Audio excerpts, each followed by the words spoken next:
আসসালামু আলাইকুম ও রহমতুল্লাহ। সম্মানিত শিক্ষার্থী বন্ধুরা, আশা করছি আল্লাহর রহমতে আপনারা সকলে ভালো আছেন।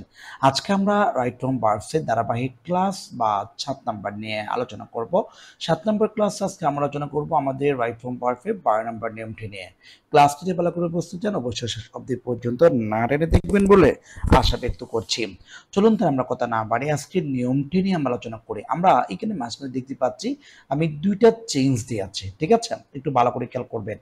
এই চেঞ্জ নিয়ম নিয়ে অনেকবার অনেক পরীক্ষা আসছে, যেমন এই যে এই দুইটা বাক্য যে আমরা দেখতে পাচ্ছি, এই দুইটা বাক্য বিভিন্ন পরীক্ষা আসছে, ঠিক আছে?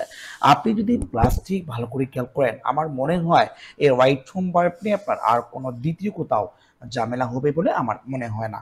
তো আপনি কি করবেন সেক্ষেত্রে? আপনাকে যা করতে হবে, ক্লাসগুলো আমি একেবারে প্রত্যেকটি একটি একটি করে আপনাদেরকে বোঝানোর চেষ্টা করছি।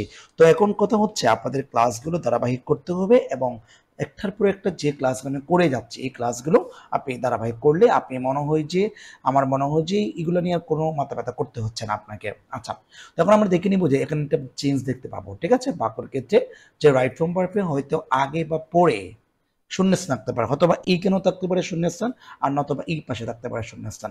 আপনি কি করবেন? আপনার প্রথম কাজটাকে আপনি দেখবেন যে এখানে কোথাও চেঞ্জ আছে কিনা, বা কোনো একটা বাক্যের মাঝখানে। যেমন আমি কি দিচ্ছি, দুইটা বাক্য দিচ্ছি, আমি একটা বাক্যটা বোঝাই দিই। মানে এখানে বাক্যের মধ্যে দেখতে পাচ্ছি এখানে যেটা আমি শব্দ দিয়েছি এই শব্দটা আপনার পরীক্ষায় নাও থাকতে পারে। এখানে কি থাকতে পারে? শূন্যস্থান থাকতে পারে।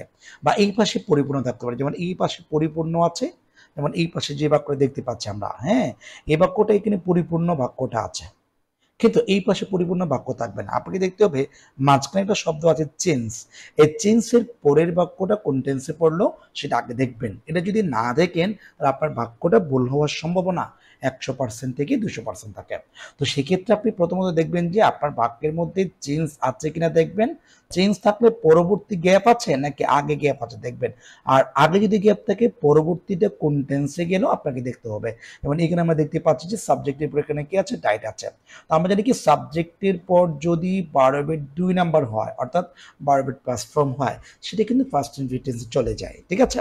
তো আমরা জানি কি চেঞ্জের এর আগে যেটা বললাম, এখানে যে বলে দিলাম, চেঞ্জের পরে যদি ফার্স্ট ইনভিটেন্স হয়, পরে দুটো টেন্স হবে, একটা হচ্ছে পারফেক্ট আর একটা হচ্ছে ইনডিফিনিট। কোন ইনডিফিনিট?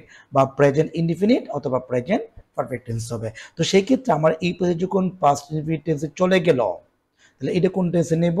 আমরা দুইটা করতে পারি। একটা হচ্ছে, এক নাম্বার আনসার হচ্ছে যে আমরা যেহেতু সামডেজ আছে এখানে পাস করলেও হচ্ছে, আর 2 নম্বরের যে উত্তর আছে সেটা হচ্ছে যেহেতু পারফেক্ট টেন্স করতে বলছে আর এখানে সামডেজ বলেছে, এটা যদি প্লুরাল, ঠিক আছে? যেহেতু প্লুরাল হয় সেই ক্ষেত্রে আপনাকে কি করতে হবে?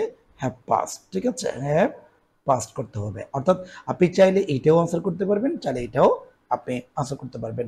আমি অবশ্যই এগুলো ক্লাসগুলো নিয়ে সরাসরি এইচএসসি বোর্ড কোয়েশ্চেন যেগুলো আছে, ঠিক আছে, এই বোর্ড কোয়েশ্চেনগুলো নিয়ে আপনাদের সামনে আমি ক্লাস রেকর্ড করে অলরেডি কয়েকটা দিয়েছি। আমি এই ক্লাসগুলো কেটে ফেলবো, কেটে আবার শুরু থেকে আপনাদেরকে বোঝানোর জন্য চেষ্টা করব। এরপরে আমরা 2 নাম্বার একটা দেখবো, সেটা হচ্ছে যে এখানে চেঞ্জ আছে, এই চেঞ্জের আগে যদি আপনার কোন টেন্সে চলে যায়, ফার্স্ট টেন্সে চলে যায়, পরবর্তী হবে ফার্স্ট পারফেক্ট টেন্স, ঠিক আছে? পরবর্তী কোন টেন্সে যাবে? ফার্স্ট পারফেক্ট টেন্সে চলে যাবে। আচ্ছা, তাহলে আমি দ্বিতীয় যে বাক্যটা দিয়েছি বি নাম্বার, এই বাক্যটা দেখুন তো একটু ভালো করে। এবং এখানে মাঝখানে কি আছে? চেঞ্জ আছে না? এই যে চেঞ্জ আছে। তারপরে এখানে দেখতে পাচ্ছি সাম ডেজ হ্যাডস ফার্স্ট বলেছে, অর্থাৎ এটা হচ্ছে ফার্স্ট পারফেক্ট টেন্স। তো আমরা যদি চেঞ্জের পরে যদি ফার্স্ট পারফেক্ট টেন্সে চলে যায়, আগে হবে ফার্স্ট ইনফিনিট টেন্স, অর্থাৎ এখানে একটু দিয়ে দিলে বাক্যটা সঠিক হয়ে যাচ্ছে। তার মানে my father died change some days has first, ঠিক আছে? যে আমরা চাইলে এই বাক্যগুলো এভাবে সহজ করে আমরা কি করতে পারি? আমরা আনসার করতে পারি। এরপর আমরা পরবর্তী যে নিয়ম আছে, পরবর্তী নিয়মটি আমি আপনাদেরকে একটু দেখাচ্ছি, যে 13 নম্বর নিয়মটি আজকে আলোচনা করে দিই, যে এটাও যেহেতু ক্লাস ডিউরেশনটা একটু কম হচ্ছে এই জন্য। এরপর আমরা আজকে দেখে নিই বইয়ের পরবর্তী 13 নম্বর নিয়মটি। 13 নম্বর নিয়মে কি আছে, কি গুরুত্বপূর্ণ জিনিস আছে আমরা সেটাই দেখে নেব। উপর আমরা দেখতে পাচ্ছি যে এখানে যদি সাবজেক্টের পর যদি কখনো কোনো সময় হ্যাভ থাকে, হ্যাজ থাকে, হেড থাকে অথবা টু বি থাকে, এরপরে যদি হ্যাভিং থাকে, যে এই শব্দগুলো যদি থাকে, আপনার পরবর্তী যেটা ভার্ব বসাবেন সেটা অবশ্যই ভার্বের পাস্ট পার্টিসিপল ফর্ম করতে হবে, অর্থাৎ বি থ্রি হবে। আমরা জানি কি বি থ্রি, বি থ্রি মানে ভার্বের পাস্ট পার্টিসিপল ফর্ম হবে। আচ্ছা, তো আমরা এখন কি করতে পারি, যে নিয়মটা দেখলাম এখানে একটা বাক্য দিয়েছি, বাক্যটা দেখিনি, এখানে সাবজেক্ট আছে, আই হচ্ছে সাবজেক্ট, এখানে একটা হ্যাভ শব্দ আছে। এই হ্যাভ শব্দ থাকার কারণে আপনাকে এটা ডু করা যাবে, ডু করলে হবে না, এটাকে ডান করতে হবে, অর্থাৎ ভিতরে করতে হবে, মানে I have done the work. ঠিক আছে, এরপর আমরা পরবর্তী বি নাম্বার দেখবো। বি নাম্বার দেখতে পাচ্ছি এখানে ইউ আছে, ইউ এরপরে হ্যাট আছে। সাবজেক্টের পর যদি কখনো হ্যাড থাকে এরপরে ভার্বের 3 নাম্বার হবে, অর্থাৎ গো হবে না, এটা হবে গন, অর্থাৎ you had gone to Dhaka. এরপর আমরা পরবর্তী সি নাম্বার দেখবো। সি নাম্বার দেখতে পাচ্ছি এখানে হি আছে, তারপর হ্যাচ আছে।